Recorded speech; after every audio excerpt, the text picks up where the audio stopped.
Assalamualaikum warahmatullahi wabarakatuh. A'udzu billahi minasyaitonir rajim. Bismillahirrahmanirrahim.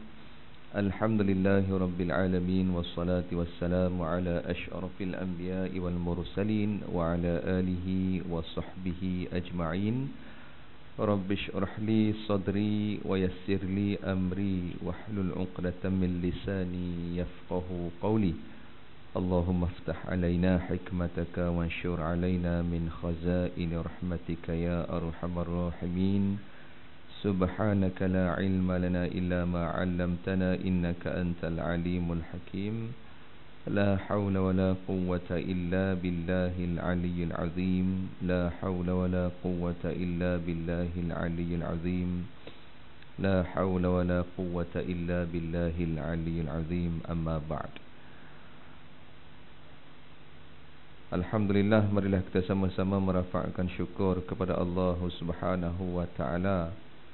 Dengan limpahan kurniaan nikmat daripada Allah Subhanahu wa ta'ala, dapat kita sama-sama lagi meneruskan kehidupan kita di muka bumi Allah Subhanahu wa ta'ala ini, dengan segala nikmat pemberian yang Allah Subhanahu wa ta'ala kurniakan kepada kita masih lagi di sisi kita. Alhamdulillah, Allah Subhanahu wa ta'ala masih lagi membekalkan kepada kita sistem penglihatan, sistem pendengaran, sistem penuturan yang insya-Allah alhamdulillah masih lagi baik yang kita miliki, dan juga masih lagi sempurna kepada kita kaki tangan kita, dan juga masih sempurna kepada kita nikmat merasa kita. Jadi segala perkara ini alhamdulillah Allah Subhanahu wa ta'ala masih kekalkan dan pakaikan kepada kita semua. Mudah-mudahan insya-Allah segala nikmat ini Allah Subhanahu wa ta'ala senantiasa kekalkan kepada kita, mudah-mudahan. Dan lebih utamanya juga sidang jemaah yang dirahmati Allah Subhanahu wa ta'ala sekalian, Allah Subhanahu wa ta'ala juga masih lagi mengekalkan kepada kita nikmat Islam dan juga nikmat iman, sehingga kita masih lagi mampu untuk melaksanakan ketaatan dan juga kepatuhan kepada Allah Subhanahu wa ta'ala. Baik, tuan-tuan dan puan-puan yang saya kasih sekalian, rupa-rupanya saya ni dah pemain gantian yang ketiga rupanya. Dia tukar. Baru saya akan pemain gantian kedua je. Rupanya dia ada lagi cerita-cerita di sebalik itu. Saya kalau ikut tadi memang niat di hatinya memang dah nak beransur dah pun. Ialah sebab satunya saya first time ke sini, walaupun tak jauh pun daripada Masjid KLCC. Kalau orang kata sepelaungan je lah. Tapi sebab tak biasa, jadi kita pun nak meredah ke mana pun tak tahu nak redah ke mana. Tempat orang ni tak boleh redah ikut dan macam tu je. Jadi tak apalah, saya kata saya bagi timing sampai 12.45. Bukan kata nak suruh jemput, tidak. Bukan kata saya ni besar pun, tak. Cuma nak masuk rumah orang ni macam tu lah, kan. Jadi saya punya masa sini, saya kata 12.45, tak ada masa balik, kan. Namun alhamdulillah, dalam saya tengah cover-cover lain kat depan tu, tercongok seseorang nak buat apa tak tahu apa dah. Alhamdulillah keluar jugalah wakil Cik apa tadi, Cik Saipul. Sebab Ustaz Ia kata Cik Rizal, jadi keluarnya Cik Saipul. Tapi tak apalah, apa hal pun alhamdulillah juga. Inilah dikatakan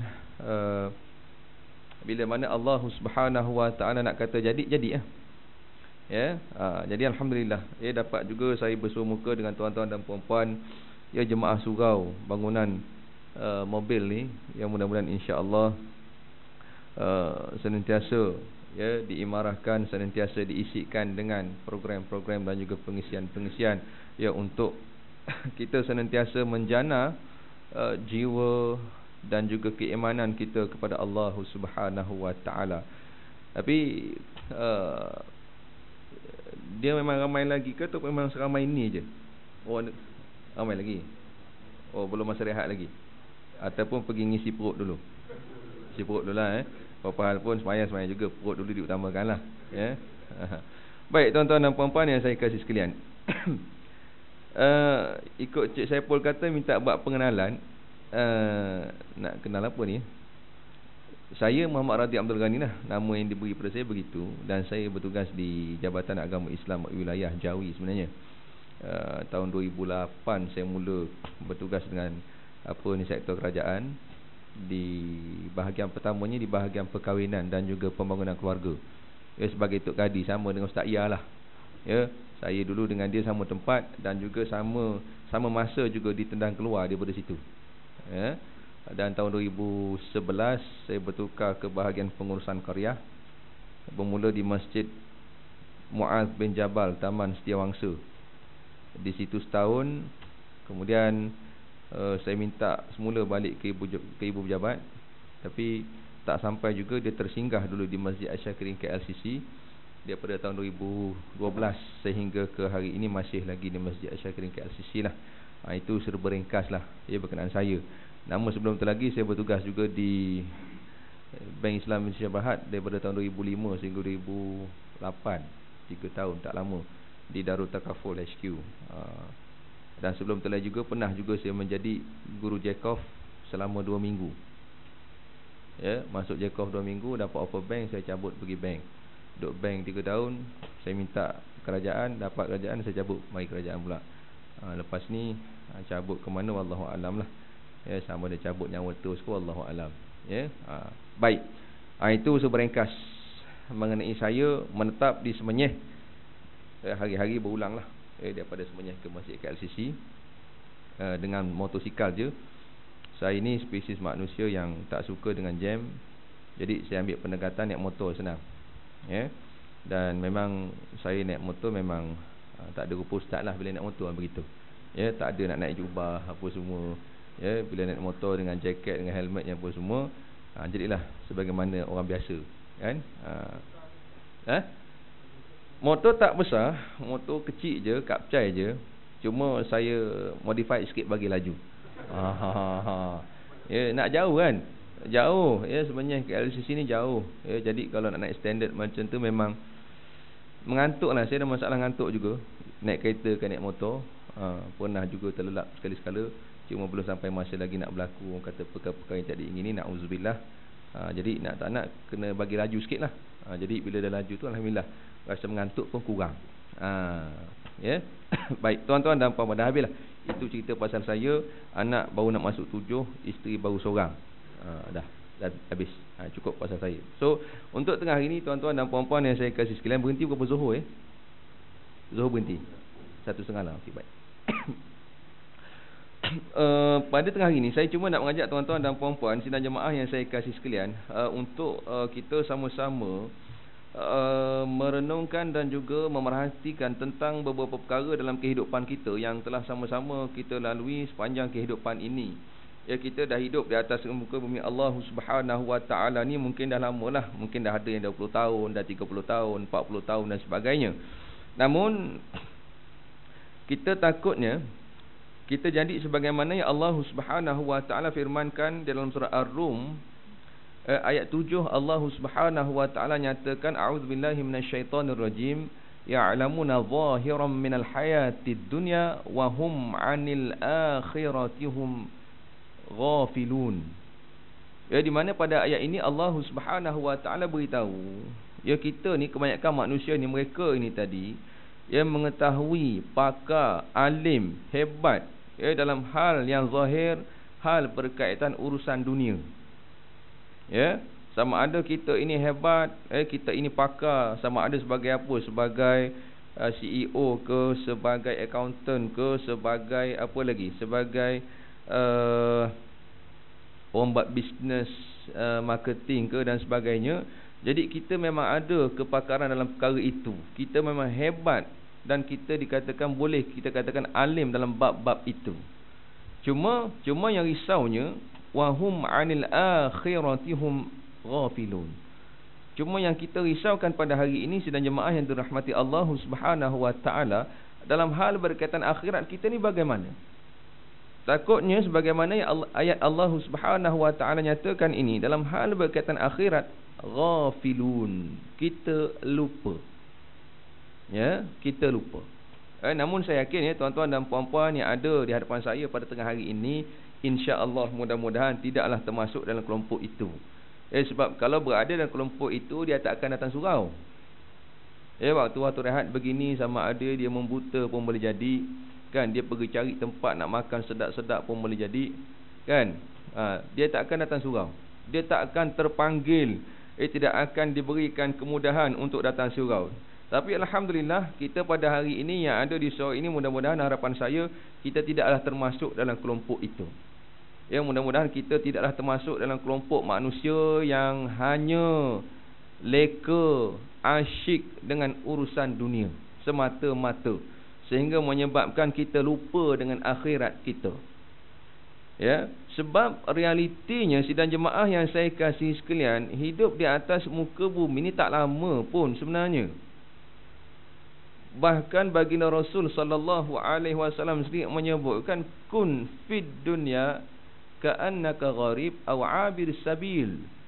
Hiduplah di atas muka bumi ini, katanya baginda Rasul sallallahu alaihi wasallam, seumpama kita sebagaimana orang yang berada di suatu tempat yang terasing. Bukan tempat kita. Kita je rasa macam dunia ni ana yang punya, kan? Tambah-tambah aku ada yang isteri 2, 3, 4 dia macam tu lah. Katakanlah kalau ada lah. Kalau tak ada, alhamdulillah. Dan kalau tak ada juga, molek jugalah dia ada, kan? Kan? Barulah kita boleh rasa dunia ini ana yang punya, kan? Jadi sidang jemaah yang dirahmati Allah, kita boleh lihat pada hari ini sekalian ramai saudara-saudara kita, sahabat-sahabat kita yang hidupnya umpama menongkat langit dunia selama-lamanya. Hidup mereka masya-Allah seumpama mereka ni tak akan mati. Bercakap suka-suka hati je. Orang zaman sekarang banyak yang jenis begitu. Mereka tidak berkelayakan, tidak ahli untuk bercerita pasal-pasal hal berkaitan keagamaan, tapi nak bercerita juga. Ini yang banyak dalam masyarakat kita pada hari ini, sidang jemaah yang dirahmati Allah. Macam kes baru-baru ni, saya tak tahu sama ada benar ataupun tidak cerita yang viral dalam media sosial ni. Cuma saya nak ceritanya, saya nak ambil dia punya intipati daripada cerita itu tadi. Yang ada seorang makhluk Allah ini tadi. Kalau tak benar pun tak apalah, abaikan cerita itu. Cuma kita ambil dia punya gaya hidup dan cara itu tadi. Yang mana mereka, seorang hamba Allah ini tadi, dia boleh, satunya dia mengaku dia hidup di atas muka bumi praktis Islam, tetapi dengan cara, kalau kita lihatnya, tak nampak dia praktis Islam pun. Dengan auratnya tidak ditutup dan sebagainya. Itu satu. Dia ngaku dia praktis Islam, tetapi walhal realitinya tak terzahir yang Islamnya itu tadi. Di mana? Adakah Islamnya pada mereka ini tadi hanya terhad pada semayang, puasa, zakat, haji saja? Adakah itu je Islam? Kita hanya menterhadkan Islam tadi hanya perkara-perkara itu. Islam ini hanya merujuk kepada ritual kerohanian sahaja. Solat, puasa, zakat, haji, sedekah, apa lagi? Umrah. Gemar, orang suka buat umrah, tiap-tiap tahun buat umrah. Alhamdulillah, bagus, elok. Cuma dari segi aspek lain, part lain, kerana Islam itu tadi yang dikatakan sebagai cara hidup, bukan cara semata-mata beribadah. Islam itu tadi merangkumi seluruh aspek kehidupan kita sebagai hamba Allah. Sebagai juga melengkapi apa yang Allah Subhanahu wa taala nyatakan, Allah ini tidak menciptakan jin dan manusia ini tidak lain tidak bukan untuk mengabdikan diri kepada Allah Subhanahu wa taala. Hidup ke tak hidup mak ini? Hidup Kalau Ustaz Ayah mungkin okey lah, sebab suara dia memang tak pakai mic pun tak apa sebenarnya. Tapi suara saya ni lain sikit. Saya ni jenis orang romantik, dia tak cakap kuat. Tapi sebab macam tak berapa nak bunyi, nak kena jerit jugalah. Ya, sidang jemaah yang dirahmati Allah Subhanahu wa taala sekalian. Jadi saya lihat pada hari ini ramai di kalangan manusia yang bersikap sebegini. Ya. Dan ditambah lagi dia keluarkan statement, dia kata khususnya pada hari ini, pada baru-baru ini dia cuba memberi komen dalam hal berkaitan hukum pensabitan had, hukum hudud terhadap pesalah zina. Ya, di mana dia mempertikaikan takkanlah di zaman dah kurun ke 20 lebih lah. 20 lebih ini kita masih lagi nak menggunakan teknologi ataupun cara kurun dulu. Ya, kurun belas dulu. Maksudnya nak mensabitkan hudud zina kena ada empat orang saksi yang melihat. Ya, sedangkan pada zaman kita ini kita dah ada pelbagai teknologi. Ya, dengan CCTV-nya, ya, dengan DNA-nya. Apakah masih lagi nak guna kaedah itu?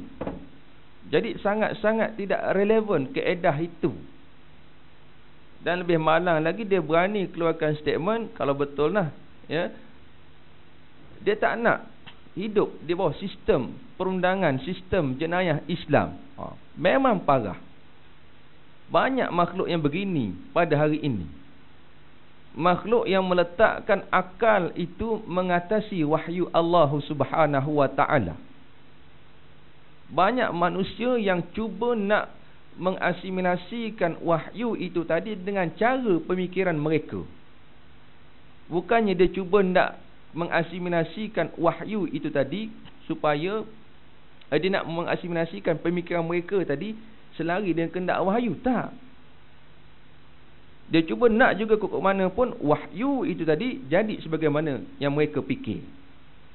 Itu yang jadi masalah sidang jemaah yang dirahmati Allah Subhanahu wa taala sekalian dalam masyarakat kita pada hari ini. Ya, sehingga timbulnya kelompok-kelompok aliran-aliran yang dikatakan sebagai liberal, pluralisme dan sebagainya. Ya. Dan perkara ini memang sedang merebak berleluasa dalam masyarakat kita. Dalam sedar tidak sedar.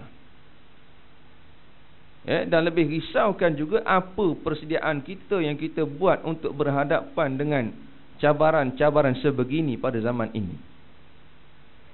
Ya, itu belum masuk lagi cerita macam apa Syiah, Ayah Pin, Tuhan Harun. Ya, ini semua penyakit-penyakit yang sedang ada membarah dalam masyarakat dalam sedar tidak sedar. Bahkan juga di kalangan anak muda kita pada hari ini juga sudah mula kelompok-kelompok yang langsung menolak agama itu sendiri, yang sudah tidak mempercayai agama. Logik akal mereka mengatakan agama inilah menyebabkan berlakunya persengketaan di atas muka bumi pada hari ini. Dan kalau kita lihat pun memang ya, kat Palestin perang pasal agama. Kat Syria pun pasal agama. Dekat Yaman sekarang pun dah merebak ke Yaman pun hal berkaitan agama. Boleh dikatakan semua tempat bila mana berlaku pertumpahan darah, puncanya agama. Jadi takkan nak agama lagi. Jadi pada mereka beranggapan agama inilah menyebabkan manusia berada dalam keadaan porak-peranda. Dah ada juga kelompok anak-anak muda kita yang berfikir ke arah itu. Ya, sidang jemaah yang dirahmati Allah Subhanahu wa taala sekalian.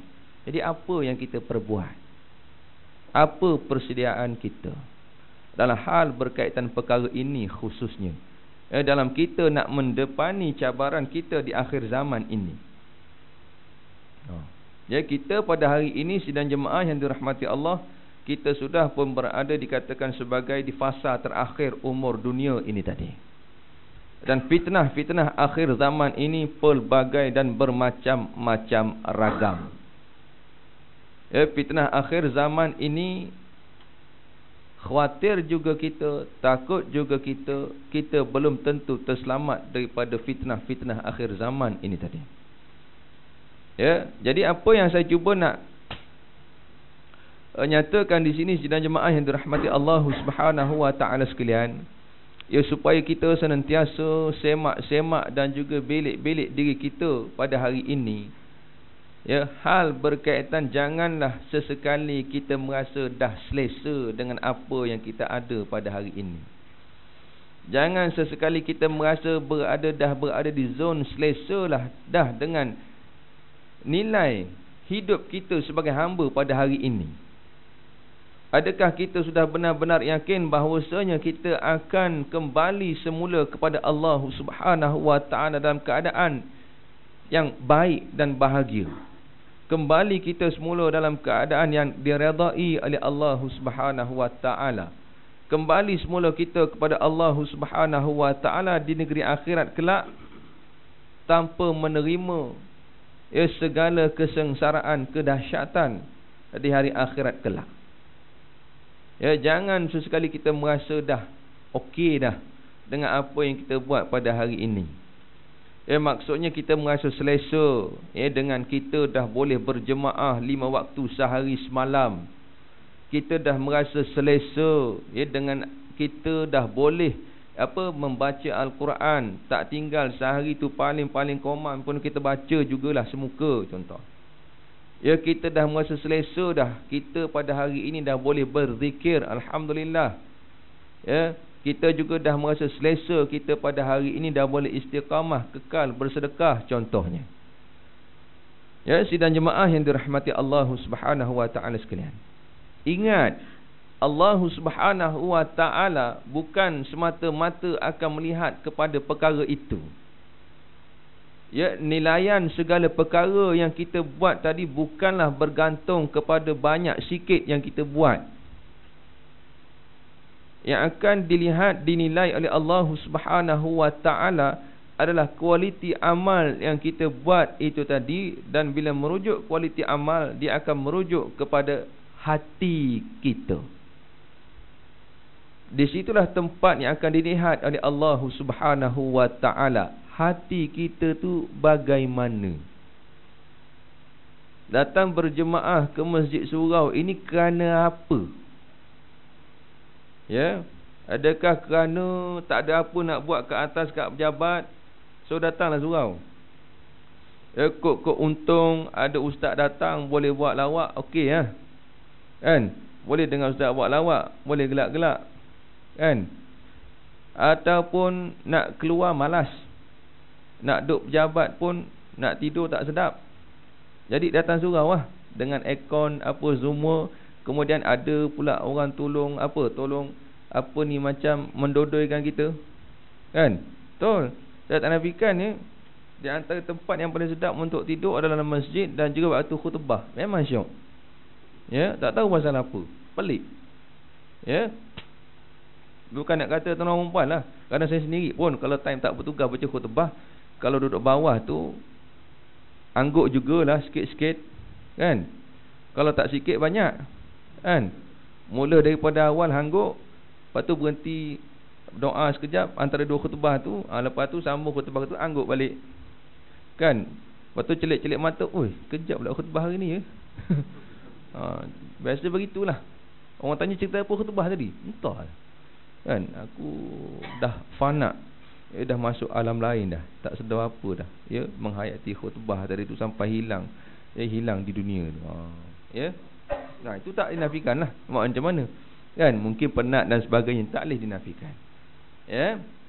Dan itulah juga yang diberikan perumpamaan oleh Sayyidina Ali. Sayyidina Ali kata, An-nasu niyamun. Ya, manusia ni tidur.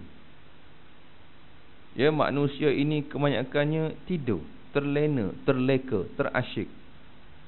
Cuma bila masa mereka ini terbangkit, terjaga. Wa iza matu. Bila mereka mati, itulah baru mereka terbangkit, terjaga daripada lena itu tadi. Bila dah masuk kubur, dah dalam kubur, datang malaikat tanya, ma rabbuka. Barulah, lah dalam kubur dah. Kan? Ya, bila mati. Kan? Ibaratnya begitulah. Pada masa tu baru terjaga. Daripada lena, daripada keasyikan hidup di atas muka bumi ini tadi. Jadi sidang jemaah yang dirahmati Allah Subhanahu wa taala sekalian, inilah perkara yang kita nak kena jaga dalam kehidupan kita. Hal berkaitan qalbun, hati kita ini tadi. Bukan kalbun. Kalbun tak payah jaga pun tak apa.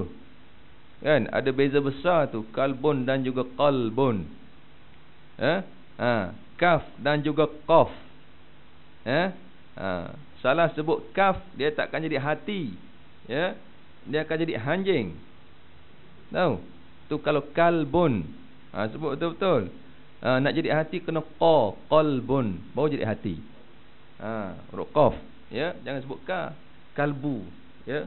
Engkau lah yang ada dalam kalbu hatiku. Tu kalbu tu anjing tu, bukan hati. Ya. Yang bahasa Melayu tulis KALBU. Tu kalau ikut Arabnya tak jadi hati tu, jadi kalbu. Kalbu ni anjing lah. So berhati-hati, ya, walaupun ada orang buat program I want to touch a anjing. Tu macam-macam lah, ya, zaman sekarang ni pelik, ya. Allah Rabbi, saya pun tak tahu apa benda, apa sebenarnya motif itu. Ya, kalau setakat nak sentuh anjing, tak payah buat kempen pun, kan? Tak perlu sampai nak kempen-kempen, ya. Cuma kalau setakat nak menghilangkan stigma, nak berikan kefahaman tentang hukum fiqah, tu okey lah. Cuma sampai kempen, peluk, dokong anjing, tu apa pedah, ada pedah pun, kan?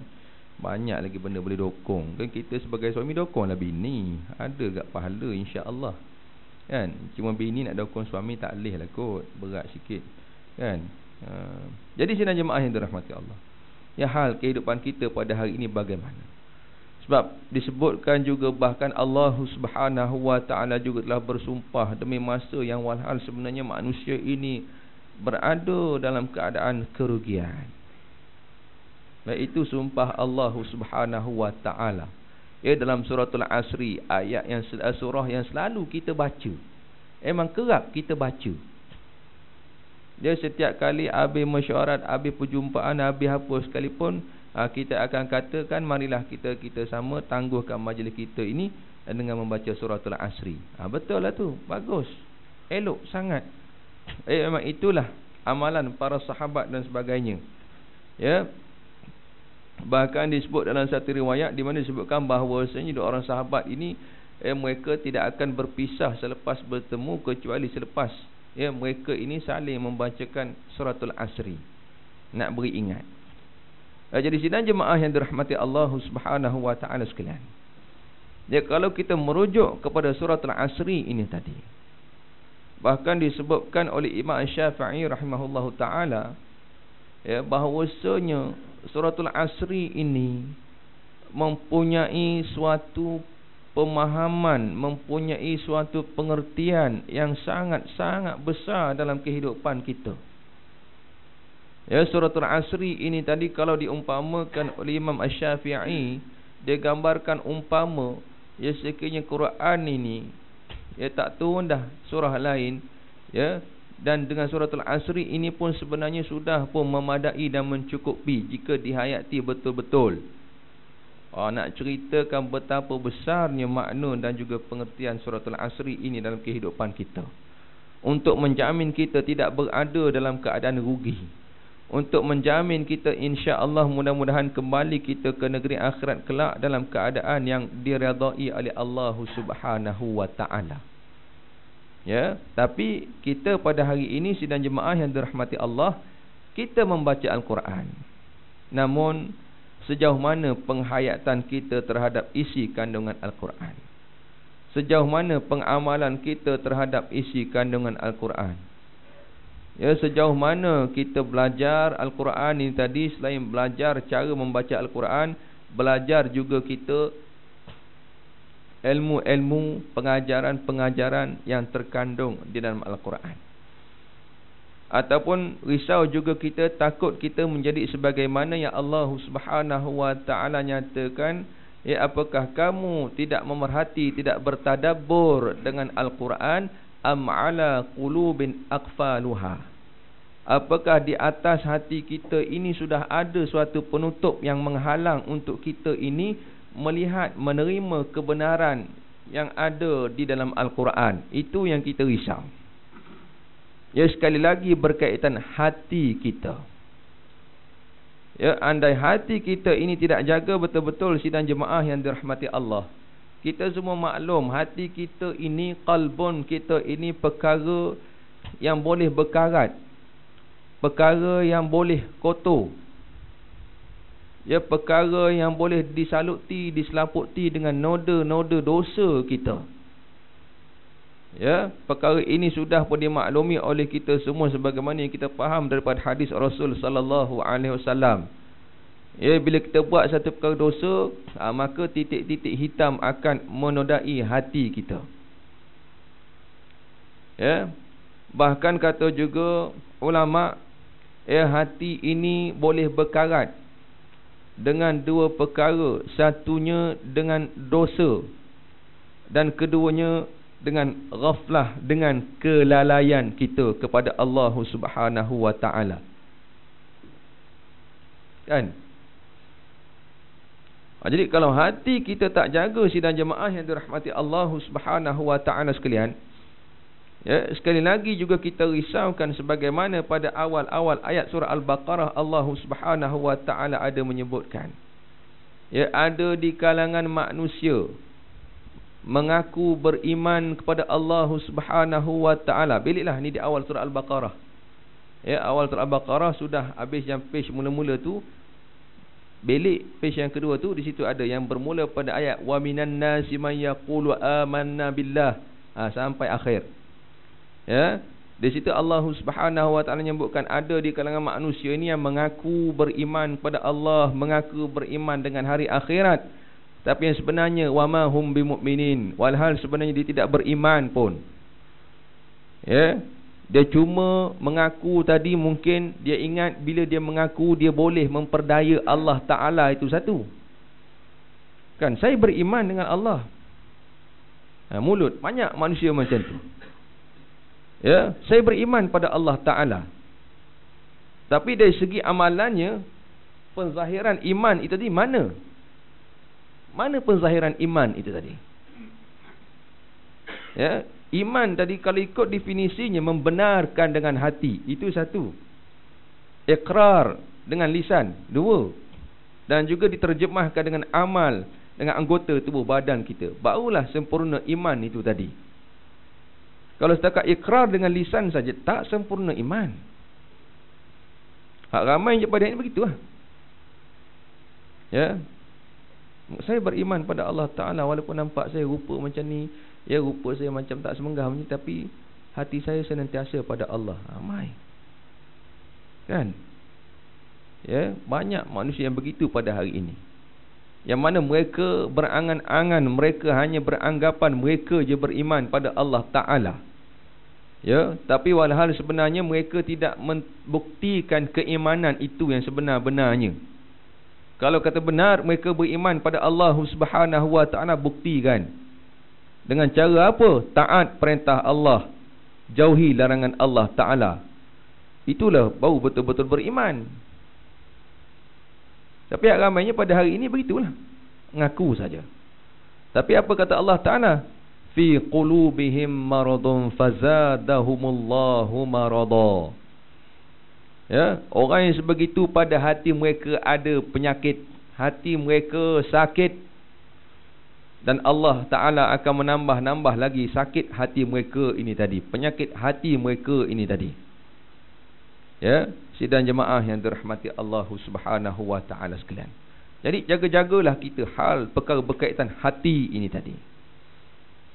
Ya, jangan kita pandang remeh, pandang enteng perkara berkaitan qalbun kita ini tadi.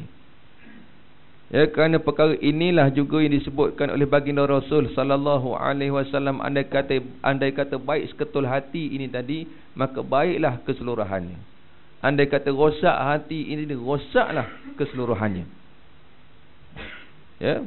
Tapi berapa ramai kita pada hari ini, kita tanya di sini, kita pada hari ini berapa ramai, berapa banyak, berapa telitinya kita jaga hati kita pada hari ini bagaimana? Ya, sebagaimana contoh kalau kita jaga kereta, bagaimana kita jaga kereta? Ya, tiap-tiap minggu polish bagi berkilat. Ya, nak bersandar pun tak boleh. Kan?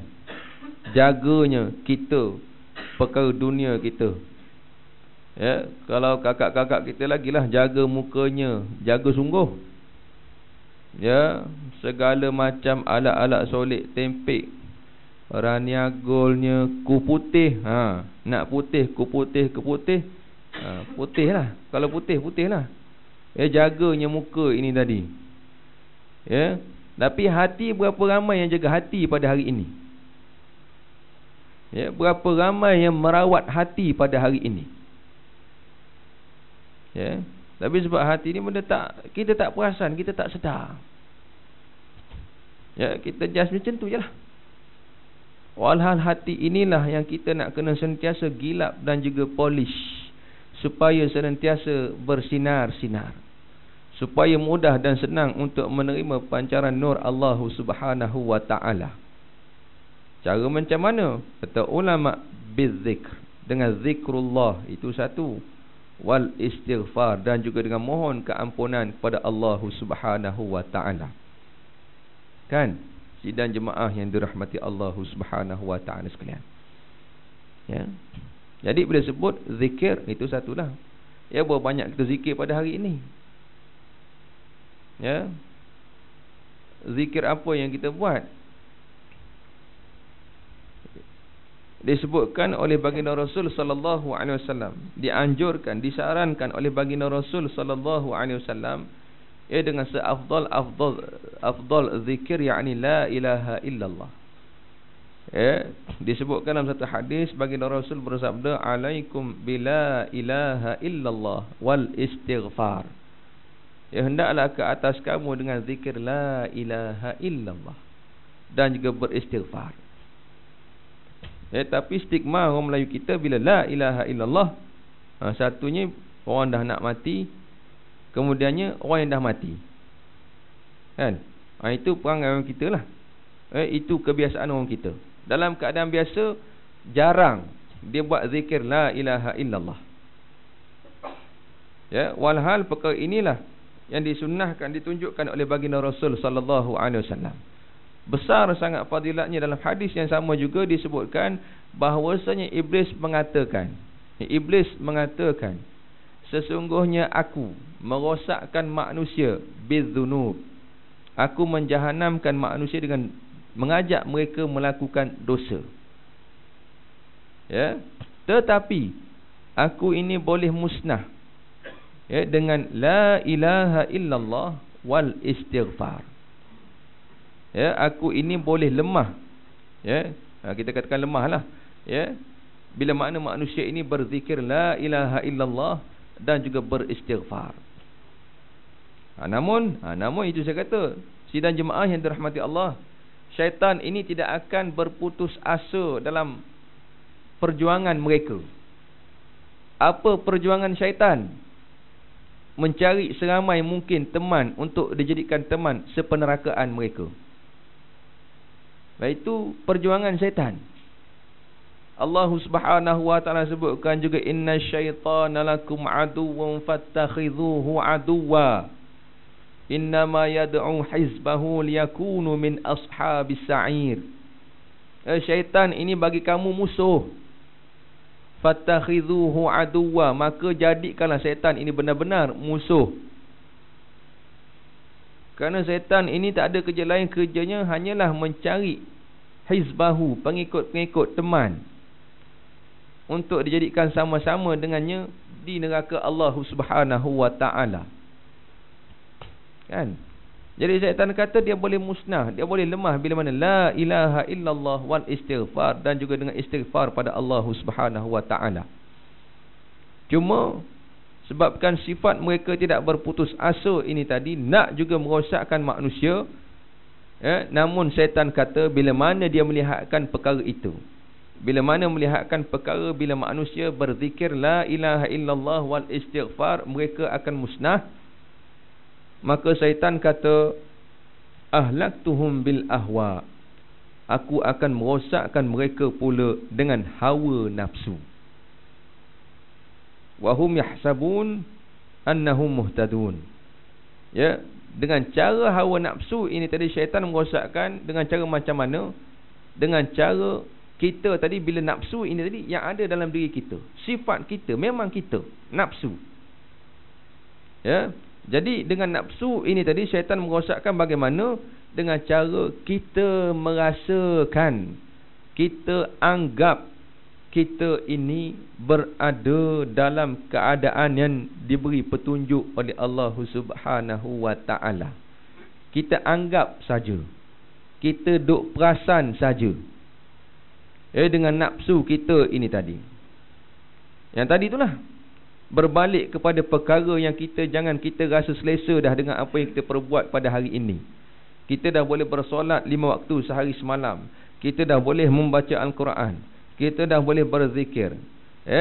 Silap-silap risau juga di situ terselitnya hawa nafsu kita, perasaan kita dalam kita melaksanakan amal ibadah tersebut. Terselit di sana satunya perasaan riak. Disebutkan oleh Imam Al-Ghazali. Dia kata ramai manusia yang mati. Mati menghadap Allah Subhanahu wa taala dalam keadaan berdosa. Berdosa kerana apa? Kerana tidak membersihkan diri daripada maksiat batin.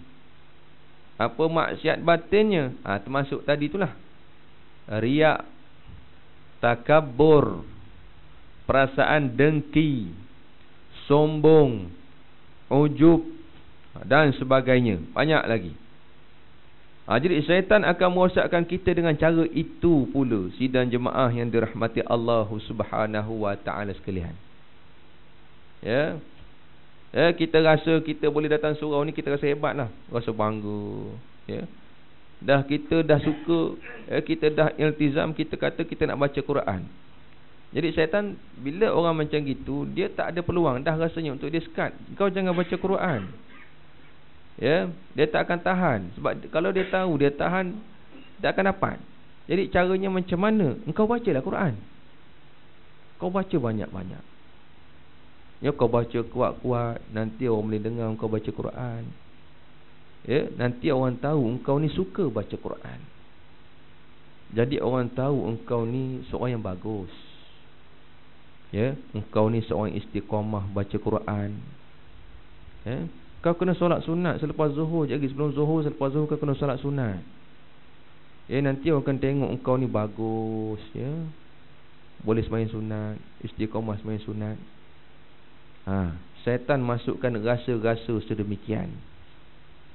Engkau kena pegang tasbih, baru nampak engkau senantiasa berzikir.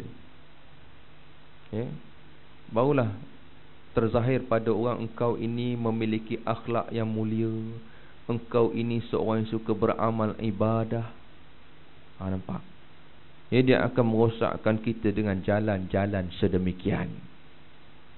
Jadi andai kata kita terpesona dan terpedaya dengan rasa-rasa sedemikian, rosaklah amal ibadah kita.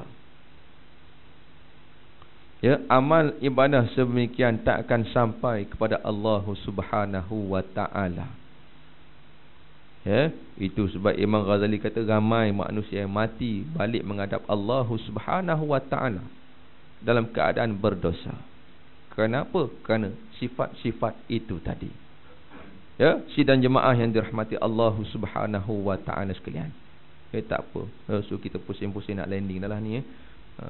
Kita cari tempat nak landing lah. Dah nak 1.5 dah ni pun. Jadi sidang jemaah yang dirahmati Allah Subhanahu wa taala sekalian. Jadi cukuplah kita pada hari ini dengan apa yang telah kita lalui, dengan apa yang telah kita rasa. Jadi kita dah boleh dah mula mengorak langkah untuk kita sama-sama meningkatkan nilai iman, nilai takwa kita kepada Allah Subhanahu wa taala.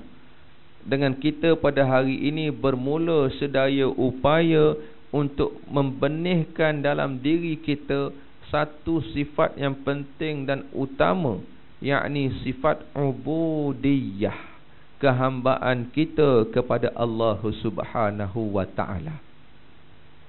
Mesti Ya, kerana disebutkan juga oleh ulama di antara salah satu prasyarat untuk menjamin amal kita diterima oleh Allah Subhanahu wa taala, kata ulama, mesti disertai dengan sifat ubudiyah, kehambaan itu tadi. Dalam kita beramal nak tak nak juga mesti ada rasa kehambaan itu tadi. Kenapa penting rasa kehambaan? Untuk menutup segala ruang-ruang syaitan itu tadi merosakkan amal ibadah kita. Ya, bagaimana? Katakanlah bila kita bersolat. Ya, bila kita bersolat dengan penuh rasa kehambaan, kita akan ada rasa alhamdulillah, terima kasih ya Allah. Ya, dengan keizinan daripada-Mu ya Allah. Mampu jua aku bersolat, aku bersujud kepada-Mu ya Allah. Ya, walaupun Engkau tahu, ya aku ini banyak yang tidak baiknya, sering lalai kepada-Mu, namun Engkau menerima untuk aku ini hamba yang banyak kelalaian ini untuk bersujud kepada-Mu. Habis sembahyang, alhamdulillah, syukur pada Allah Ta'ala. Terima kasih ya Allah. Ya, ada rasa sedemikian. Boleh membaca Al-Quran pun sama juga. Alhamdulillah ya Allah, masih lagi beri peluang untuk aku menatap ayat-ayat-Mu ya Allah, kalam-Mu ya Allah. Masih memberi lagi peluang padaku untuk menuturkan kalam-Mu ya Allah. Alhamdulillah, terima kasih ya Allah. Ya, boleh berzikir alhamdulillah ya Allah. Ya, beri juga untuk hati ini tidak lalai, senantiasa ingat pada-Mu ya Allah. Ya, yang sebagaimana satu doa yang diajarkan oleh baginda Rasul kepada Muaz bin Jabal. Kan doa yang selalu kita baca, Allahumma a'inni ala zikrika wa syukrika wa husni ibadati. Kita kena senantiasa minta dengan Allah Ta'ala, ya, supaya Allah Ta'ala ini senantiasa berikan kepada kita, ya, untuk senantiasa kita ingat Allah Subhanahu wa Ta'ala, senantiasa zikrullah. Kena minta sidang jemaah yang dirahmati Allah. Jadi bila mana kita telah minta pada Allah Subhanahu wa Ta'ala dan Allah berikan, campakkan dalam hati kita ini rasa untuk zikrullah, kenalah ada rasa alhamdulillah, terima kasih ya Allah. Jika tidak dengan keizinan-Mu, ketentuan-Mu, nescaya tak akan dapat ya Allah. Jadi bila ada rasa sedemikian, rasa kehambaan, rasa kita ini tidak ada daya upaya, la haula wala quwwata illa billah, tidak ada apa daya upaya kecuali dengan ketentuan izin Allah Ta'ala, barulah di situ insya-Allah kita boleh menutup ruang-ruang untuk syaitan ini tadi merosakkan segala amal kebajikan, amal ibadah kita. Ya, rasa kehambaan itu di sidang jemaah yang dirahmati Allah Subhanahu wa Ta'ala sekalian. Senantiasalah cuba kita tanamkan dalam apa jua aspek kehidupan kita, dalam apa saja pergerakan kita, masukkan rasa ubudiyah. Ikut skema sini, apa benda tu bunyi berhenti ke macam mana? Berhenti. Tak kena tanya juga,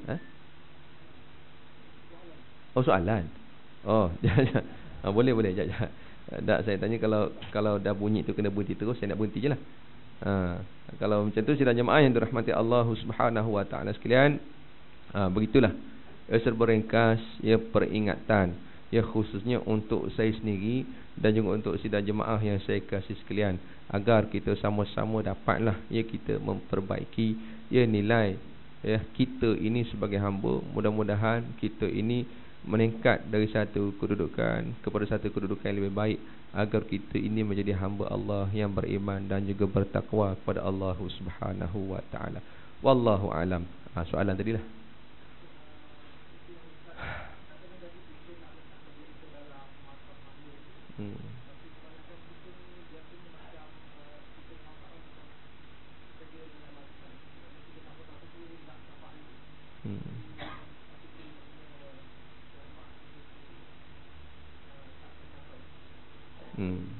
Jadi gitulah sebenarnya.